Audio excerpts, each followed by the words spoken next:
नमस्ते, राधे राधे, जय श्री कृष्णा। आज हम आपको हमारे इस अध्यात्म नामक चैनल में एक नया विषय लेके आए हैं, समाधि का सच्चा स्वरूप। प्राय हम देखते हैं या सुनते हैं कि समाधि जो है ना, आजकल जो लोग समाधि लगाते हैं वो क्या करते हैं कि ज़मीन में गड्ढा खोद लेते हैं और उसमें 4-6 दिन 8 दिन बैठे रहते हैं और फिर निकल के बाहर आ जाते हैं और बाहर आके फिर ज्यों के त्यों। उसमें कोई तात्विक सत्य नहीं है उस समाधि में। समाधि का जो सच्चा स्वरूप है वो आपका मूल स्वरूप है, वो आपका सनातन स्वरूप है, जिसको हम समाधि बोलते हैं। समाधि जो है ना, ये जो है ना, आत्म साक्षात्कार के बाद समाधि की प्राप्ति होती है, या फिर ज्ञान और वैराग्य से। जब ज्ञान और वैराग्य अपनी पराकाष्ठा पर आ जाता है तब हमें समाधि की उपलब्धि हो जाती है। द्वंद्व सम चित्त से, ये तीसरा तत्व है। जब हमारा चित्त द्वंद्व सम हो जाता है, एकदम समत्व में समाधित हो जाता है, तब हमें समाधि की सिद्धि होती है। और चौथा तत्व है इसका न्यायिक नियति के बोध से।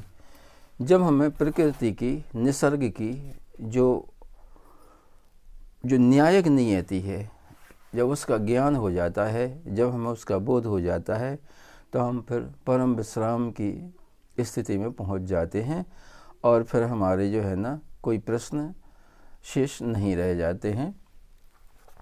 और पांचवा तत्व है मन और प्राण के निरोध से। हम जब प्राण निरोध करते हैं तो हमारा मन भी निरोध हो जाता है, और ज्ञान वैराग्य के द्वारा जब हमारा मन निरोध को प्राप्त हो जाता है तो हमारा प्राण निरोध भी हो जाता है।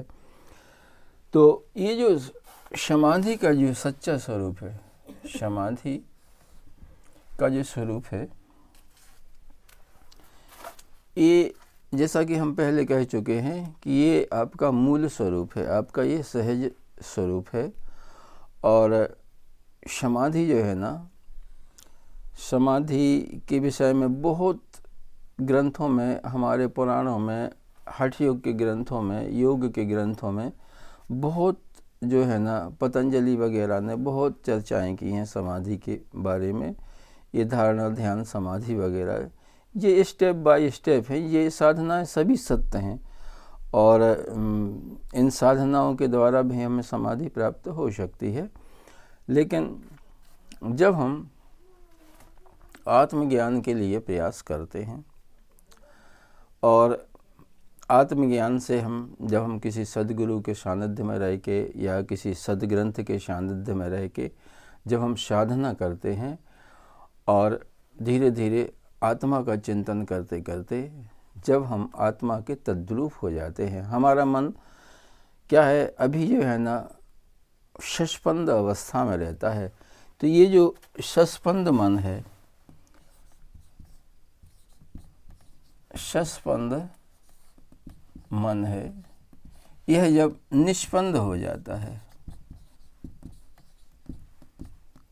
तो यह आत्मा में बदल जाता है।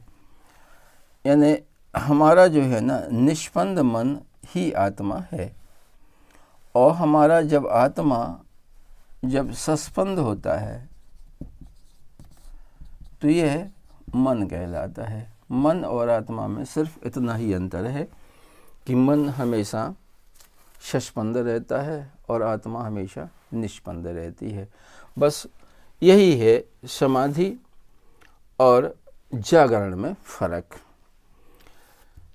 जब हम शशपंद होते हैं तो हम कहते हैं कि ये हमारा जागरण है, और जब हम निष्पंद होते हैं तो ये हमारी समाधि है। बस इतना ही फर्क है। अब होता क्या है कि प्रायः लोग यह जानते हैं कि साधक जागरण से समाधि में जाता है। जब जागरण से समाधि में जाता है तो वह जो है ना, वह समाधि अंतिम समाधि नहीं है, वह सविकल्प समाधि है। उसको हम सविकल्प बोलते हैं, सविकल्प समाधि। क्योंकि सविकल्प समाधि में क्या होता है कि हम समाधि छोड़ के पुनः जो है ना जागरण में आ जाते हैं। और जब हम समाधि छोड़ के पुनः जागरण में आ जाते हैं तो हमारा व्यक्तित्व, हमारा मन, हमारा संसार, हमारे विषय, हमारी कामनाएं फिर हमें पकड़ लेती हैं और समाधि से हमें वंचित कर देती हैं। और जब समाधि जो है ना हमारे इस जागरण में आ जाती है तो यह जो है ना निर्विकल्प हो जाती है, निर्विकल्प हो जाती है। और वह एक बार आने के बाद में फिर अस्त नहीं होती। हमारे जागरण में यदि समाधि आ जाती है तो वह फिर कभी अस्त नहीं होती। और हमारा जो व्यक्तित्व है व्यक्तिगत न होकर फिर ओमनी प्रेजेंट हो जाता है, समष्टिगत हो जाता है, समष्टि व्यापी हो जाता है। हमारे पुराणों में ऐसे बहुत से महात्मा लोग हो गए हैं जिन्हें जागरण में समाधि रही है और वे ही असल में जीवन मुक्त कहलाते हैं। उन्हें ही हम गुणातीत कहते हैं। भगवद गीता में जिसे गुणातीत कहा गया है, भगवद गीता में जिसे स्थित प्रज्ञ कहा गया है, वो वास्तव में वे ही लोग हैं जिनके जागरण में समाधि आ जाती है, और वो भी हमेशा के लिए। जैसे कि शुकदेव जी थे, वो नित्य समाधित अवस्था में रहते थे। जड़ भरत थे, वो भी नित्य समाधित अवस्था में रहते थे। भगवान दत्तात्रेय हैं, क्षत्रियों में भी बहुत से हो गए हैं, जैसे कि राजा जनक हैं और भी होंगे। तो ये जो है ना, इनके जागरण में समाधि जब आ जाती है तो होता क्या है कि इनके संपूर्ण प्रश्न समाप्त हो जाते हैं, क्योंकि उन्हें परम उत्तर की प्राप्ति हो जाती है। अंतिम उत्तर जैसे प्राप्त हो गया, उसके संपूर्ण प्रश्न समाप्त हो जाते हैं। और जब संपूर्ण प्रश्न समाप्त हो जाते हैं तो वह व्यक्ति, वह साधक परम विश्राम की स्थिति में पहुंच जाता है। और यह जो जागृत समाधि है, ये जागरण में समाधि आती है। अब साधना अवस्था में क्या होता है कि बहुत से लोग जो है ना आसन लगा के, आंखें बंद करके, ध्यान करके, धारणा करके समाधि की ओर जाते हैं। लेकिन समाधि में पहुंचने के बाद फिर उन्हें पुनः लौटना होता है, क्योंकि वो समाधि जो है ना स्थायी नहीं होती। कुछ दिनों के बाद हम फिर अपने व्यक्तित्व में आ जाते हैं और फिर व्यक्तित्व और फिर संसार हमें पकड़ लेता है। लेकिन जब जागरण में, जब समाधि हमारे जागरण में आ जाती है तो हमारा व्यक्तित्व पूरा का पूरा कन्वर्ट हो जाता है, भगवद रूप हो जाता है।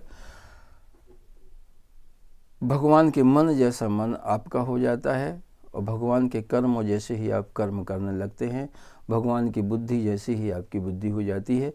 यानी भगवान के स्वभाव में और आपके स्वभाव में तद्रूपता आ जाती है, एक रूपता आ जाती है। और फिर साधक में और भगवान में कोई अंतर नहीं रहता है। ज्ञानी तो आत्मेव में मत है, भगवद गीता में कहा है ज्ञानी तो मेरा आत्मा है। इसी तरह भक्त के विषय में भी कहा है भगवान ने कि भक्त तो मेरा आत्मा है। तो जो ज्ञानी होता है वह अंत में भक्त भी हो जाता है, और जो भक्त होता है वह अंत में ज्ञानी भी हो जाता है। और ऐसी स्थिति में व्यक्ति जो है ना समाधित रहता है, हमेशा के लिए समाधित रहता है। और यह जो जागरण में समाधि होती है, ये अंतिम लक्ष्य होता है, ये हमारा अंतिम लक्ष्य होता है। आशा है इस समाधि का जो सच्चा स्वरूप है ये आपकी समझ में आ गया होगा। कृपया हमारे इस वीडियो के बारे में कमेंट में ज़रूर कहें, और वीडियो यदि आपको अच्छा लगे तो कृपया इसे लाइक कर दें और हमारे चैनल को सब्सक्राइब ज़रूर कर दें। धन्यवाद। जय श्री कृष्णा। राधे राधे।